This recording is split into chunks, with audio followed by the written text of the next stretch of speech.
wabarakatuh. Baik, innal hamdalillah nahmaduhu wa nasta'inuhu wa nastaghfiruh wa na'udzu billahi min syururi anfusina wa min sayyiati a'malina may yahdihillahu fala mudhillalah wa may yudlil fala hadiyalah. Asyhadu an la ilaha illallah wa asyhadu anna Muhammadan abduhu wa rasuluh. Allahumma shalli ala Muhammad wa ala ali Muhammad. Amma ba'd.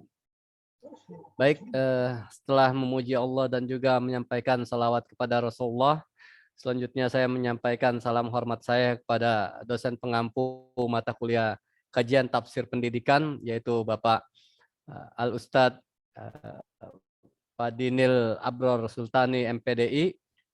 Kemudian salam hormat juga kepada teman-teman sekalian yang masih setia mengikuti perkuliahan sampai malam hari ini.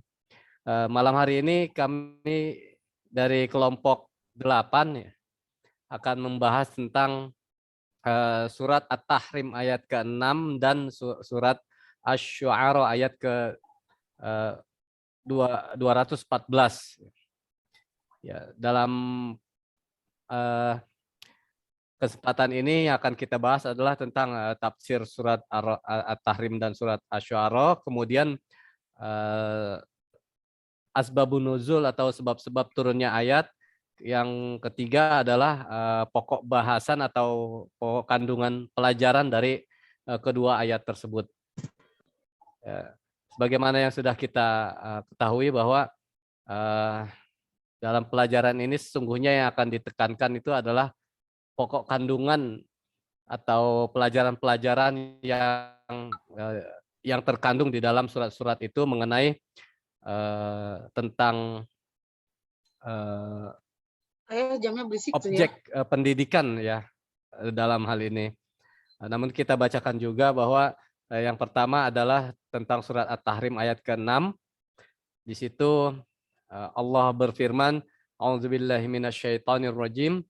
Ya ayyuhalladzina amanu qu anfusakum wa ahlikum nara wa quduhan nasu wal hijarah 'alaiha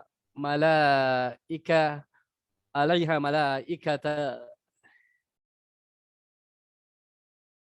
gilazo shidadul la ya'sunallaha ma amarahum wa yaf'aluna ma yu'marun, yang artinya, hai orang-orang yang beriman, peliharalah dirimu dan keluargamu dari api neraka yang bahan bakarnya adalah manusia dan batu, yang penjaganya adalah malaikat-malaikat yang kasar, keras dan tidak mendurhakai Allah terhadap apa yang diperintahkannya, dan kepada mereka dan selalu mengerjakan apa yang diperintahkan. Nah, tafsir dari ayat ini bahwasannya yang dimaksud dengan hai orang-orang yang beriman, peliharalah dirimu, ya, maksudnya adalah ya ini jagalah diri kalian dengan menjalankan apa yang diperintahkan kepada kalian dan menjauhi apa yang dilarang bagi kalian. Kemudian ada ahlikum, diartikan dengan keluarga, dengan memerintahkan mereka untuk taat kepada Allah dan melarang mereka dari berbuat maksiat. Kemudian dari api neraka yang bahan bakarnya adalah manusia dan batu, yakni artinya api yang besar menyala-nyala dengan manusia dan batu sebagaimana api yang lain yang menyala dengan kayu. Ibnu Jarir mengatakan, maka wajib bagi kita untuk mengajarkan kepada anak-anak kita agama dan perbuatan baik serta adab yang sangat mereka perlukan. Kemudian di atasnya itu ada penjaga-penjaga yang kasar. 'Alaiha malaika gilazo shidadun.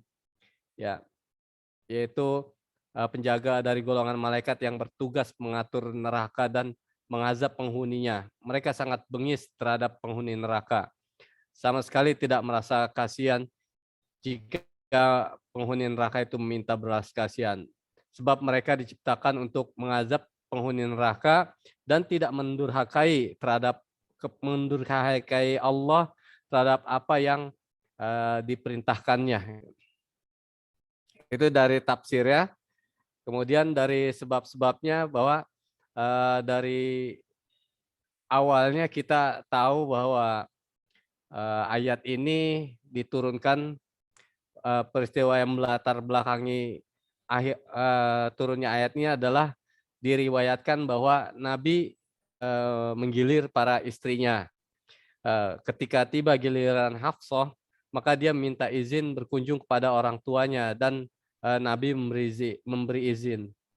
Ketika Hafsah keluar, Nabi memanggil seorang budak perempuan beliau yang bernama Maria Al-Qibtiyah dan berbincang-bincang dengannya di kamar Hafsah. Ketika Hafsah kembali, dia melihat Maria di kamarnya dan sangat cemburu serta berkata, "Anda memasukkan dia ke kamarku ketika kami pergi dan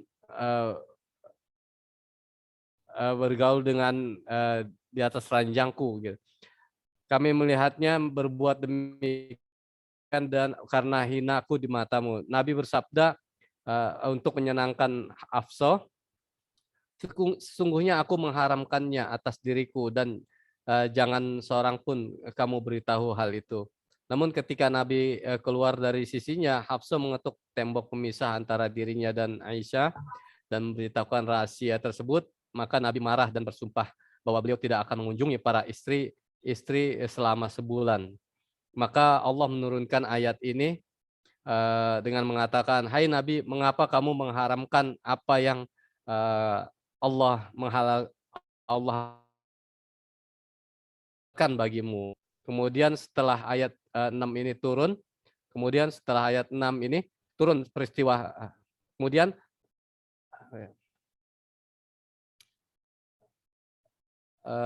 terjadi peristiwa berikut ya, bahwa Umar berkata ketika ayat ini turun, "Wahai Rasulullah," Umar berkata, "kita menjaga diri kita sendiri, tapi bagaimana kita menjaga keluarga kita?"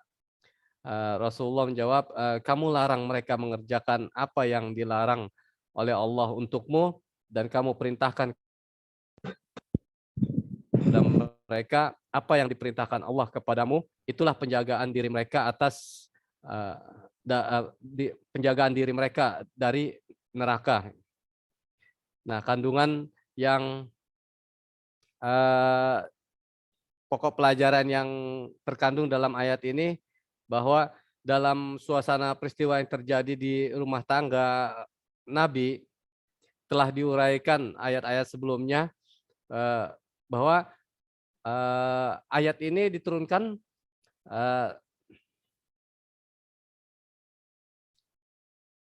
untuk memberi tuntunan ya kepada kaum beriman bahwa orang-orang beriman haruslah memelihara diri ya, yaitu dengan cara meneladani Nabi Muhammad SAW, bahwa kita juga harus memelihara juga keluarga, yakni istri, anak, dan seluruh yang ada di bawah tanggung jawab kita dengan membimbing dan mendidik mereka agar mereka semua terhindar dari api neraka yang bahan bakarnya adalah manusia dan juga batu. Ya. Dalam tafsir dikatakan batu itu sesuatu yang sangat mengerikan ya. Ketika ulama mengatakan bahwa kalau kayu dibakar itu makin lama makin habis. Kalau begitu juga dengan logam-logam besi gitu, kalau dibakar maka cepat sekali habis gitu, bisa habis.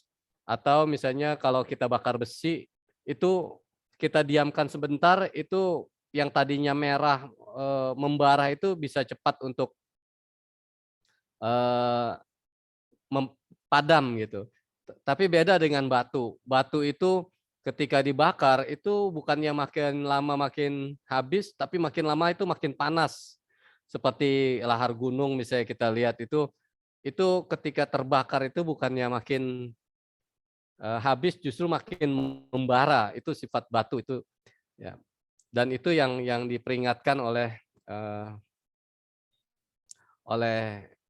Allah melalui firman-Nya. Dan juga di dalam tafsir Profesor Quraisy Shihab juga dikatakan bahwa eh, eh, mohon maaf,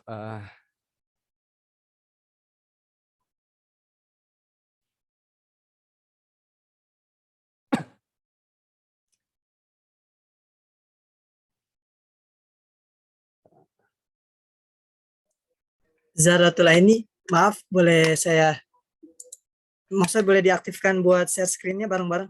Oh, udah. Oh, oke. saya lanjutkan.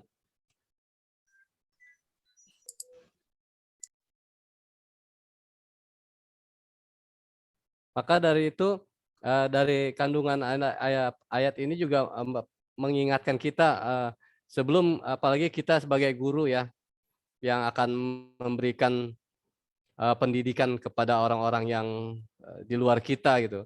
Tentunya kita harus memiliki moral juga bahwa sebelum kita memberikan pendidikan yang baik kepada orang, maka paling tidak di keluarga kita pun harus kita didik lebih dulu gitu untuk orang-orang yang nantinya akan berkaitan dengan pembahasan ayat yang kedua, yaitu surat Asy-Syu'ara ayat ke-214 yang mungkin nanti akan dibawakan oleh saudari Nida ya. Bahwa sebelum kita akan memberikan pendidikan kepada orang, tentu kita harus jaga dulu keluarga kita, artinya kita didik dulu keluarga kita supaya jangan sampai nanti menjadi bumerang buat kita ketika kita melakukan pendidikan kepada orang lain, ternyata keluarga kita malah memberikan contoh-contoh yang tidak baik, sehingga nanti akan menjadi kontraproduktif terhadap aktivitas kita sebagai guru dalam rangka menjaga orang lain, keluarga dan orang lain itu dalam pendidikan gitu ya. Karena nanti di dalam surat Asy-Syu'ara itu kan kata-kata wa anzir asyiratakal aqrabin itu kalau dalam arti luas itu kan asyira itu diartikan sebagai keluarga juga. Mungkin itu yang bisa saya sampaikan dari pemaparan dari tafsir dan kandungan dari surah At-Tahrim ayat ke-6. Selanjutnya pokok dan kandungan atau tafsir dari surat Asy-Syu'ara ayat ke-214 akan dibawakan oleh saudari Nida. Saya waktu dan tempat kami persilahkan. Ya, terima kasih Koko. Asy-Syu'ara ayat 214. Tafsir ayatnya ya. Bismillahirrahmanirrahim. Wa anzir asyiratakal aqrabin. Dan berilah peringatan kepada kerabat-kerabatmu yang terdekat. Jadi tafsir ayatnya ini yaitu setelah Allah Subhanahu wa taala memerintahkan nabinya untuk mengerjakan sesuatu yang dapat menyempurnakan dirinya, maka Allah juga memerintahkan untuk menyempurnakan orang lain. Yaitu contohnya Bani Hashim dan Bani Muthalib, di mana mereka ini ialah orang-orang yang paling dekat dengan beliau dan paling berhak mendapatkan ihsan baik dari sisi agama maupun dunia. Hal ini tidaklah menafikan untuk memberikan peringatan kepada semua manusia. Seperti halnya ketika seseorang diperintahkan untuk berbuat ihsan kepada manusia, lalu diperintahkan pula kepadanya untuk berbuat ihsan pada kerabatnya. Maka yang ini adalah lebih khusus yang menunjukkan penekanan dan memiliki hak lebih. Kemudian Nabi SAW melaksanakan perintah itu Beliau berdakwah baik kepada masyarakat umum maupun kepada kerabat-kerabatnya, kerabat-kerabat beliau. Beliau mengingatkan dan menasihati mereka tanpa kenal lelah. Dan bahwa tidak ada seorang pun di antara mereka yang dapat selamat dari azab Allah kecuali dengan beriman kepadanya. Lalu Allah Subhanahu wa taala juga memerintahkan agar beliau ini berendah diri kepada hamba-hamba Allah yang beriman. Dan barang siapa yang mendurhakai beliau, siapapun orangnya, maka hendaklah beliau ini berlepas diri dari perbuatannya. Maksudnya bertobat ya, dan dengan tetap menasihati mereka serta berusaha mengajak mereka kembali dan bertobat. Nah, sikap berlepas diri ini dari perbuatannya ialah untuk menolak anggapan bahwa perintah merendahkan diri kepada orang-orang mukmin menghendaki seseorang untuk bersikap ridho terhadap segala yang muncul dari mereka selama mereka mukmin, bahkan tidak demikian.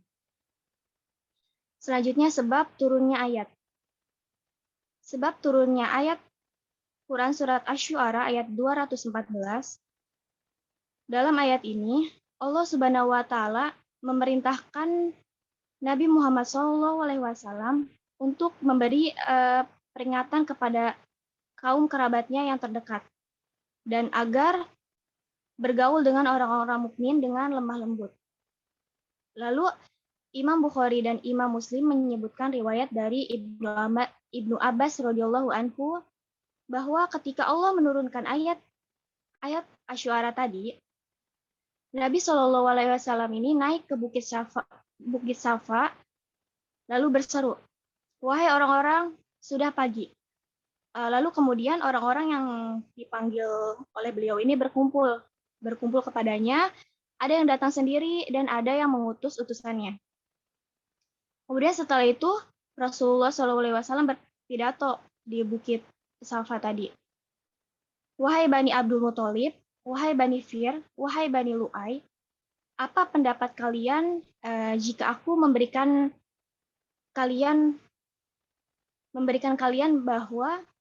memberitahu kalian bahwa di kaki bukit ini, Bukit Safa tadi, ada seekor kuda yang hendak menyerang kalian. Apakah kalian mempercayai aku?" Kata Rasulullah. Lalu mereka menjawab, "Ya, kami mempercayai Anda." Lalu Rasulullah bersabda, "Sesungguhnya aku memperingatkan kalian akan azab yang sangat keras." Setelah itu Abu Lahab berkata, "Celakalah kamu untuk selama-lamanya. Apakah hanya ini kamu memanggil kami?" Maka Allah Ta'ala menurunkan surat Al-Lahab. Di antaranya yang berbunyi, "Binasalah kedua tangan Abu Lahab dan sesungguhnya dia akan binasa." Surat Al-Lahab ayat pertama.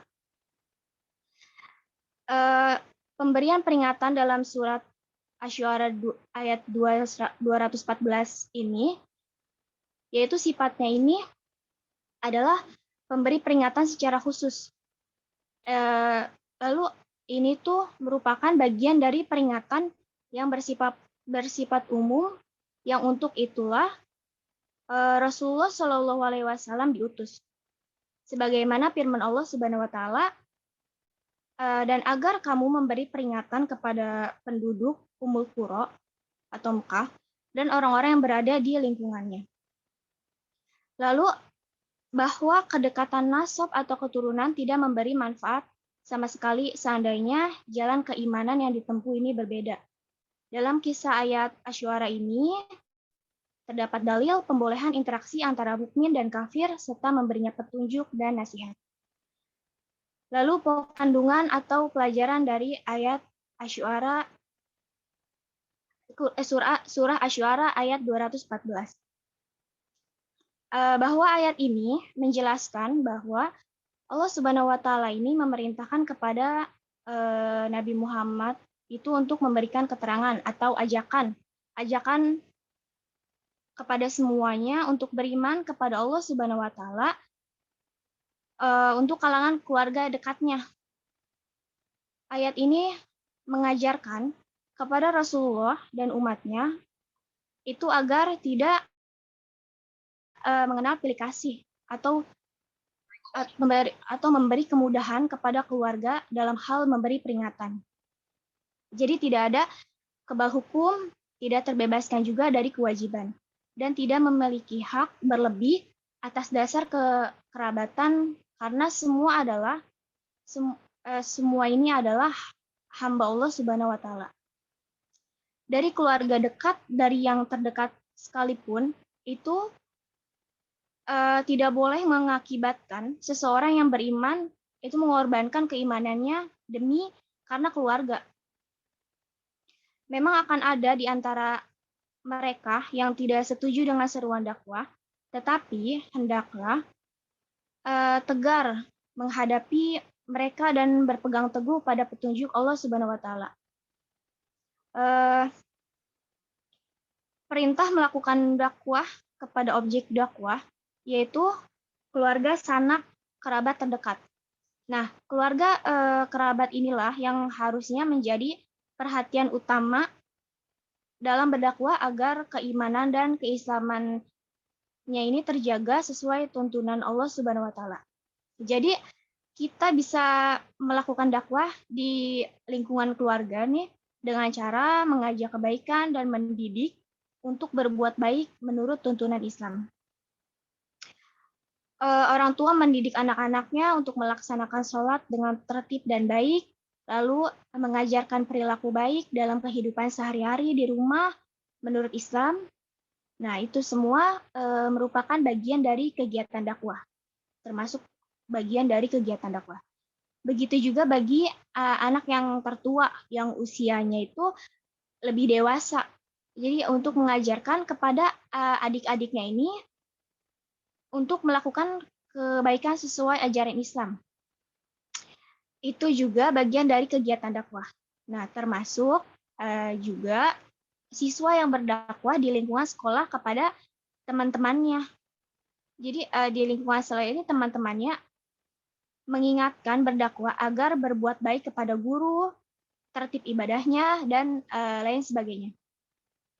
Selain itu juga sangat ditekankan agar dai atau pelaku dakwah ini itu memiliki sikap yang penuh rendah hati dan penuh perhatian kepada orang-orang mukmin yang mengikuti seruan dakwanya. Hal ini tuh dimaksudkan agar mereka tetap setia berada dalam jalan kebaikan dan tidak menjauhi dakwanya. Nah, ayat Asy-Syu'ara ini menyadarkan dan menguatkan kepada juru dakwah bahwa tidak semua orang itu mau mengikuti seruan dakwah yang dilakukan. Jika ada orang yang mengingkari seruan dakwah, maka sang juru dakwah itu sudah terlepas tanggung jawabnya. Cukup sekian dan terima kasih. Selanjutnya, jika ada yang menambahkan atau ingin bertanya, silakan.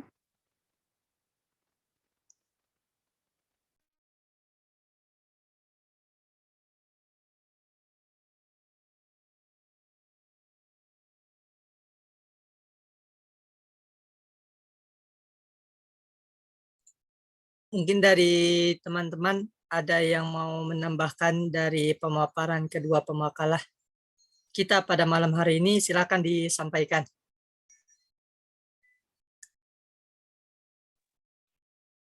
Khairunisa, maaf, sudah ada tanggapan dari beliau?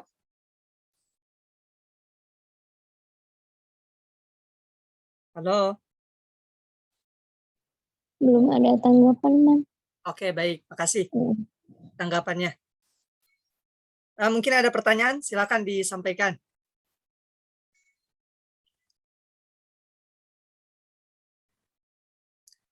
Sambil menunggu pertanyaan dari teman-teman yang lain, mungkin saya ingin bertanya dulu untuk Saudara Naga dan Saudari Nidaul Hasanah. Tadi yang pertama tentang surah At-Tahrim, ya, ku anfusakum wa ahlikum naro. Yang tentunya tadi dari kedua pemakalah nilai kerabat itu diprioritaskan dulu ya gitu ya. Kalau yang pertama tadi yang antum sampaikan, yang saya bagian sebelum ke orang lain, maka didik dulu keluarga ya. Betul ya, Sat? Seperti itu, Sat. Nah, kadang kan kalau kita senantiasa berpikir seperti itu, kadang kita merasa bahwasanya, belum sempurna nih untuk keluarga kita gitu. Sehingga, untuk orang lain ini ya nggak bisa kita lakukan karena kita, merasa belum gitu. Nah, untuk pendidikan kepada keluarga belum, maksimal sehingga ketika kita diminta oleh umat atau oleh wilayah, lingkungan, kita, tidak mau gitu untuk mengambil kesempatan tersebut. Nah, yang mau saya tanyakan adalah apakah ada standarnya gitu? Apakah ada standarnya ketika kita layak untuk memberikan didikan kepada masyarakat sekitar setelah kita mendidik keluarga kita? Itu, memberikan arahan kepada keluarga kita dan lain sebagainya. Makasih. Sambil menunggu pertanyaan yang lain boleh teman-teman. Baik, teman-teman yang lain bisa di-sharingkan dalam untuk pembahasan malam ini ya. Cuma untuk mengisi kekosongan, mungkin saya akan jawab sharing dari Akhi Salman bahwa tentunya kita sebagai manusia tidak ada yang ideal ya. Kalau idealnya sih seperti yang saya paparkan tadi bahwa seidealnya kita sebagai pendidik, pendakwah ataupun secara globalnya itu adalah garis besarnya kita penyebar kebaikan ya. Idealnya sih kita menjadikan sebagaimana firman Allah tadi, ku anfusakum wa ahlikum naro, yang artinya kita lebih tertuju kepada keluarga kita dulu gitu ya. Kemudian diperkuat lagi dengan di ayat tadi wa angzir asyiratakal akrobin ya. Kata asyirah ini juga diartikan sebagai teman-teman yang sepergaulan gitu. Kalau menurut Profesor Dr. Quraisy Ab ya, orang-orang yang kita pernah mendengar misalnya kalau orang nikah tuh walimatul urus gitu. Jadi dalam rangka walimatul urus itu kita ngundang orang-orang tuh. Nah, orang-orang undangan itu sebenarnya termasuk kategori akrobin juga sebenarnya. Jadi itu kalau dalam arti luasnya seperti itu gitu. Sehingga teman-teman sebenarnya teman-teman yang kita undang ketika kita nikah misalnya, itulah asyiratakal akrobin sebenarnya, batasannya bisa sampai situ gitu. Dan menjawab apakah harus ideal dulu, menurut saya enggak juga gitu ya. Karena di dalam ayat yang lain juga Allah berkata, "Ud'u ila sabili rabbika bil hikmah wal mau'izatil hasanah." Itu kan dari kandungan kata-katanya saja sudah dari domirnya itu hanya Allah perintahkan ud'u. Nah, serulah. Siapa yang disuruh, yang diperintahkan oleh Allah di sini? Ya orang yang terpanggil. Serulah ila sabili rabbika ya. Terus objeknya siapa yang jadi diseru? Ya siapa saja gitu. Sehingga artinya dari ayat ini juga untuk menegaskan bahwa idealnya sih harusnya keluarga kita sempurna gitu. Tapi kalau misalnya keluarga kita ternyata belum sempurna ya itu juga tidak bisa menjadi alasan bagi kita untuk nggak mau menyebarkan kebaikan ya. Nggak bisa jadi alasan kita nggak mau berdakwah, kita nggak mau jadi pendidik gitu. Itu nggak bisa jadi alasan. Cuma idealnya seperti itu gitu. Karena sebagaimana doa Nabi Ibrahim juga eee eee, apa, Rabbana hab lana min azwajina wa dzurriyyatina qurrata a'yun waj'alna lil muttaqina imama gitu. Kita senantiasa minta kepada Allah itu supaya keluarga kita itu menjadi qurrata a'yun ya. Ketika orang memandang itu enak gitu. Ya, idealnya seperti itu. Tapi balik lagi bahwa keidealan itu tidak menjadi standar gitu. Artinya ya selama kita itu punya kemampuan untuk menyebarkan kebaikan, kita punya kemampuan untuk berdakwah, kita punya kemampuan untuk menjadi pendidik, maka yang nggak usah menunggu-nunggu harus ideal, tapi laksanakan saja apa yang diperintahkan. Kira-kira seperti itu pandangan saya gitu. Nah, bisa ditambahkan oleh teman-teman yang lain, Saudara Adi.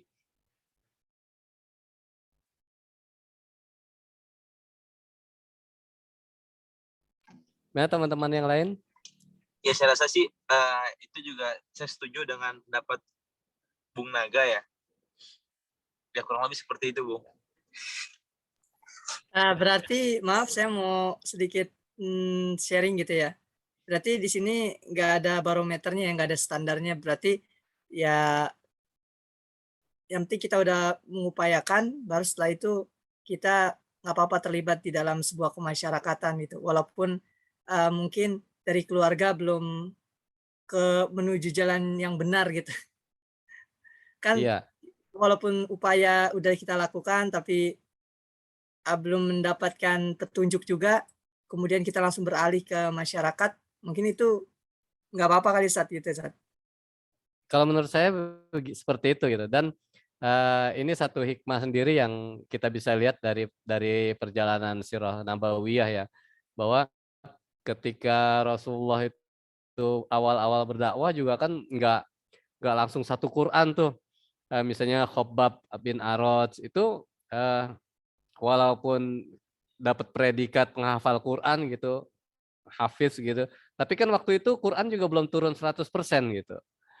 Dan kalau dilihat dari latar belakang sahabat-sahabat utama Rasulullah yang pertama kali masuk Islam, itu juga saudara-saudaranya masih banyak yang non-muslim, masih banyak yang musyrik, dan mereka sudah terjun ke dalam dunia dakwah pada saat itu. Mungkin itu hikmah yang bisa kita ambil dari sahabat-sahabat Rasulullah juga. Oke, baik. Ada lagi dari teman-teman yang lain? Siti Rahayu kayak mau bertanya nih.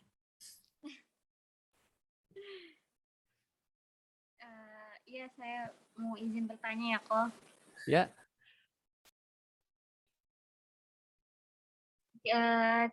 Kita kan pasti tidak di lingkungan kampus saja ya. Pasti kita ketemu dengan lingkungan teman-teman yang lain. Berbicara tentang dakwah, misalkan kita berada di satu lingkungan yang memang itu beragam. Kita tahu itu teman kita melakukan hal yang tidak baik, misalkan. Tetapi karena sedang di ruang lingkup yang banyak, sedangkan kita tahu itu hal yang tidak baik, bagaimana cara kita menegur perbuatan itu? Ketika ingin menegurnya, tetapi tidak enak dengan yang lain karena banyak orang juga, takutnya kan malah kita menjatuhkannya. Tetapi jika kita tidak menegurnya juga pasti berdosa untuk kita gitu kan. Apalagi yang dibilang dakwah itu kan memang kewajiban bagi umat muslim. Jadi menurut Koko pada situasi ini sebaiknya seperti apa? Ya. Baik, makasih. Mungkin Saudari Nida bisa ikut berpartisipasi untuk menjawab pertanyaan Saudari Siti Rahayu.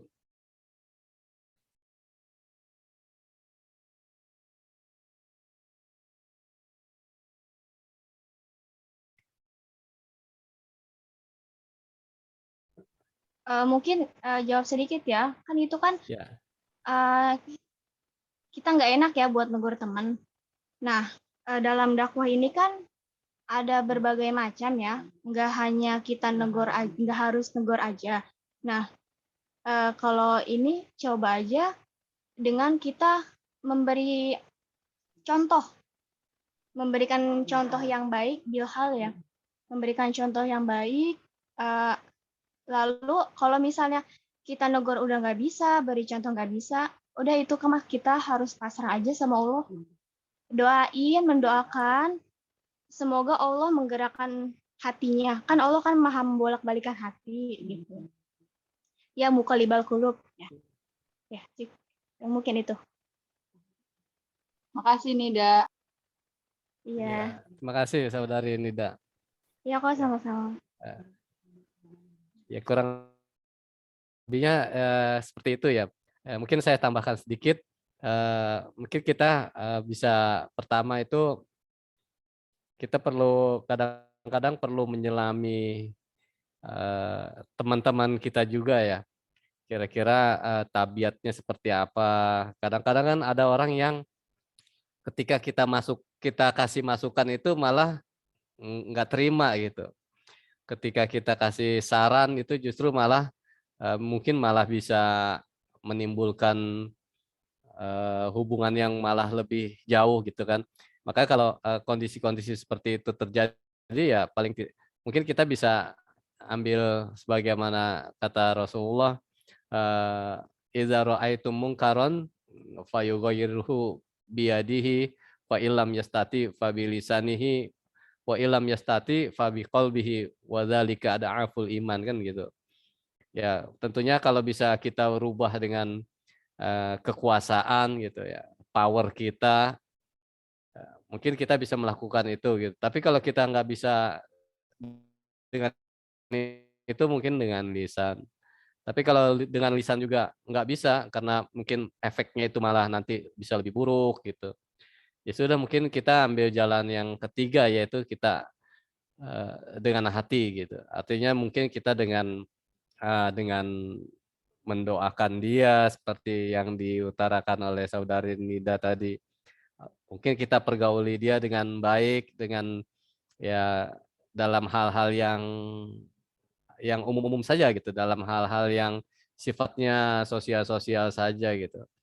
Tapi dalam hal-hal yang kira-kira sudah lebih mendalam ya mungkin kita diamkan saja gitu daripada menimbulkan kemudaratan yang lebih jauh. Mungkin saudara Salman bisa sharing menambahkan atau saudara Adi? Baik, sambil menunggu pernyataan maupun pertanyaan dari teman-teman yang lain, kalau saya tadi kan kasusnya kita lagi ngumpul, terus ada teman kita yang mungkin sudah terlewat batas, bahkan kita melihat itu hal-hal yang mendekati maksiat gitu ya, atau mungkin yang mengarah ke arah-arah yang dosa. Mungkin cara menegurnya kalau saya melihat dari dua sisi. Yang pertama dari sisi metode, bisa melakukan dengan metode ceramah, penyampaian, tapi dengan bahasa yang bukan mengajari, ya bukan yang menggurui, bukan menggurui, tapi kita bisa menggunakan dengan bahasa mereka secara baik.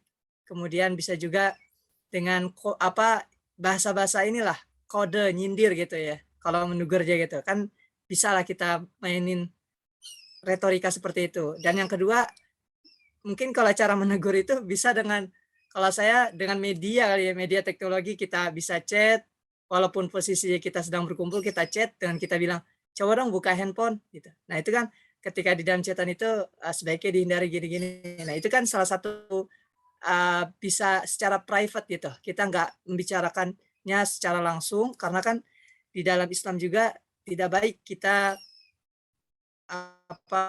mungkin langsung di depan banyak orang gitu kan.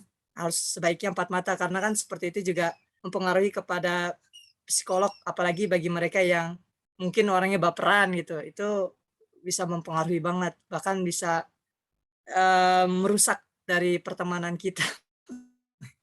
Mungkin kayak gitu cara menegurnya gitu. Cara menegurnya metodenya dengan metode ceramah tapi bukan menggurui, ya mungkin dengan kata-kata kiasan yang menyindir gitu. Kemudian bisa juga dengan media secara private, demikian. Terima kasih jawabannya Nida, Terima Koko, kasih, dan Akhi Salman. Salman. Jelas sekali.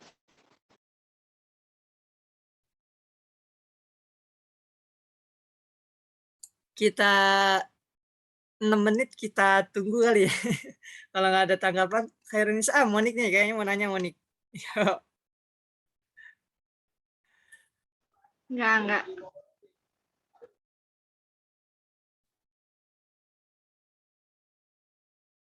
Putri, Boleh.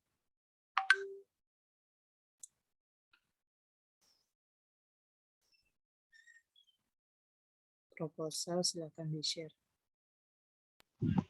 Berarti dia wajib ya kok? Wajib apa tuh? Yang memelihara diri dan keluarga dari api neraka. Ya, ya kalau dalam bahasa Arab itu kalau ada kata perintah kan berarti harus dilaksanakan kan gitu. Kira-kira begitu ya. Boleh. Mungkin dari segi sistematis juga seperti itu ya, karena kan penempatan ahlikum, ku anfusakum, muneo ahlikum itu kan secara otomatis apa ya, sistem gitu. Maksudnya sistem itu berurutan. Pertama diri sendiri, keluarga, kemudian nanti baru kerabat-kerabat yang lain. Itu juga mungkin bisa menjadi ilmu yang perlu kita perhatikan dalam proses memperbaiki diri orang lain, keluarga maupun ke orang-orang yang jauh gitu. Gimana kalau kita polanya kita acak, mungkin nanti bisa jadi negatif kali ya. Gimana kalau posisinya sebagai anak, turut mengajak ayah ibu gitu, tapi tanpa membuat orang tua tuh merasa apa ya? Jadi kita jadi so tahu atau merasa tersinggung gitu. Kan kita pengen banget nih ngajak gitu. Kita tahu nih, oh ada surat At-Tahrim kayak gini, harus ngajak kayak gini gitu. Gimana kita ngajak orang tua, ayah dan ibu gitu. Tanpa gimana nih, dia ngerasa kok kamu jadi gini-gini, so tahu ngajarin ayah atau ngajarin ibu.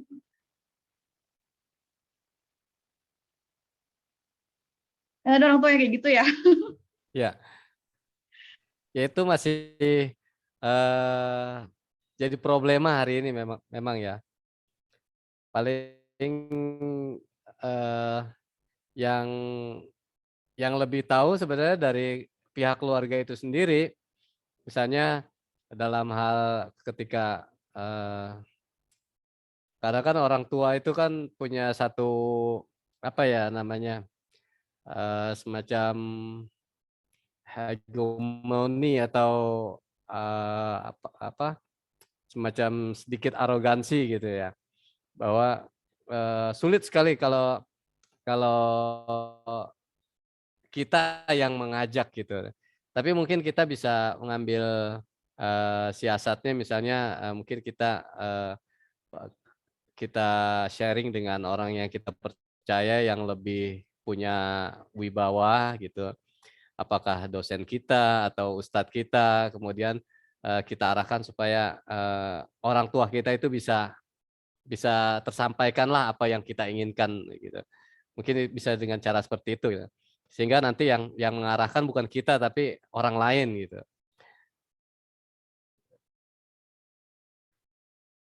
Kadang-kadang dalam misalnya kehidupan suami istri gitu. Kadang-kadang juga suka seperti itu. Kadang ada suami yang mungkin nggak terima kalau dikasih taunya oleh istrinya gitu. Maka bisa diambil satu siasat atau sikap, mungkin jangan langsung kitanya yang melakukan penyampaian kebaikannya itu. Mungkin kita bisa lewat orang lain, bisa atau kita ajak ke tempat-tempat pengajian yang lain gitu, supaya jadi nanti yang nasihatin tuh dengan melalui orang lain gitu. Kira-kira seperti itu gitu. Pasti kok.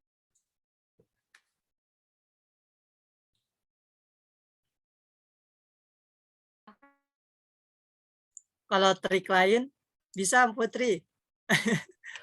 Apa Puter nih lagi buka YouTube, contoh nih ya tentang apa nih yang Putri pengen sampein ke orang tua, contoh gitu ya, tapi bukan Putri yang nyampein.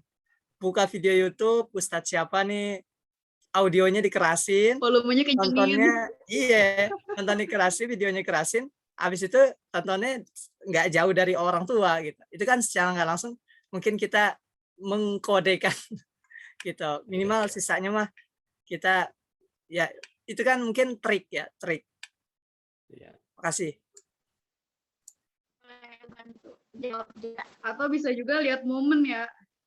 Jangan momen lagi nggak enak ngomongnya kayak gitu kan. Iya. Jadi nangkepnya orang baru pulang kerja lagi capek gini. Jadi negatif. Padahal kan kita pengen ngomongin yang positif gitu. Tapi nangkepnya jadi salah. Yang menambahkan? Boleh? Mana nih Putri ya?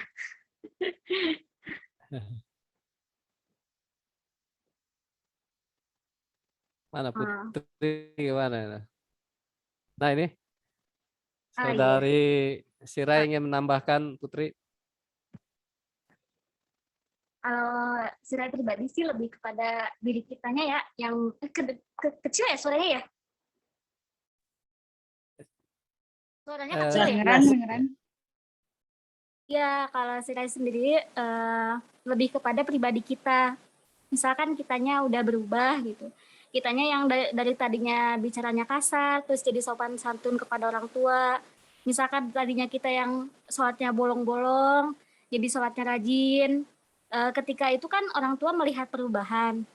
Nah, mungkin dari perubahan kita yang dari yang tidak baik jadi baik, wah ini anak banyak perubahannya, kita ajak mungkin beliau bisa kita ajak. Tetapi kalau misalkan kitanya aja masih kasar kepada orang tua, masih nggak nurut, masih orang tua juga nggak bakal melihat omongan kita gitu. Yang penting dari kitanya udah berubah, insya Allah orang tua ketika diajak mau menerima. Perbaikin diri kita sendiri dulu, baru kita ajak orang lain gitu. Kalau dari saya seperti itu. Terima kasih. Terima kasih saudari Sirai.